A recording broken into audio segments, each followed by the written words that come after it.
If the stars were made to worship, so will I.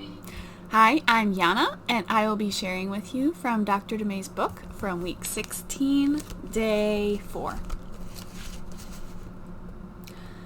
So our broader topic is God's plan of salvation, and why it took 4,000 years for Jesus to come, and how God was dealing, or not dealing, with sin prior to Jesus.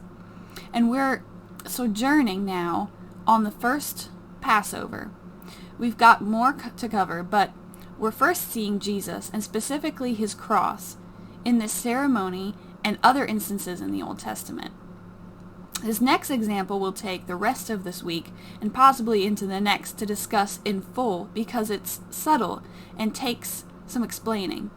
I first noticed this by looking at a graphic in my old MacArthur Study Bible, and I saw something that should have been obvious, but no mention of its significance was made. Nor could I find a reference to what I was seeing in any of my numerous other Bibles. But I think it's really neat.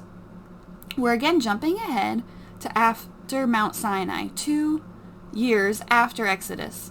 The children of Israel were wandering through the wilderness. They are mobile. They've constructed the tabernacle according to plan, which they carry with them, and which is at the center of their encampments when they are not on the move. We pick up the story in Numbers 1 and 2. We are told how the 13 tribes of Israel were to position themselves around the tabernacle, and how many men over the age of 20 and fit for war were in each tribe.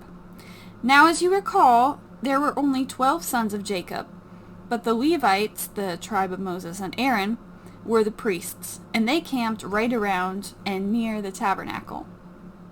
They were not to be counted as they did not go to war. The children of Joseph were split into 2 tribes, Ephraim and Manasseh, and that's how we have 12 tribes still to be placed around the tabernacle. The 12 tribes would position themselves in groups of 3 tribes each, heading out in columns north and south, east and west from the tabernacle, with the tabernacle in the center. Can you picture that? The people were to be numbered, and those numbers were very telling because, remember, nothing in Holy Scripture is insignificant, and it is all about Jesus and his cross. Every one of the children of Israel shall camp by his own standard beside the emblems or flags of his father's house. They shall camp some distance from the tabernacle of meeting. Numbers 2:2. Tomorrow we'll go through the numbers specifically. If you could please have a blank sheet of paper, a pencil, and some sort of ruler handy. No need for a protractor or compass or slide rule. Yep, I've lived in the era of those, and they were so much better for our little developing brains than electronic tablets. Just saying. Have a great Thursday.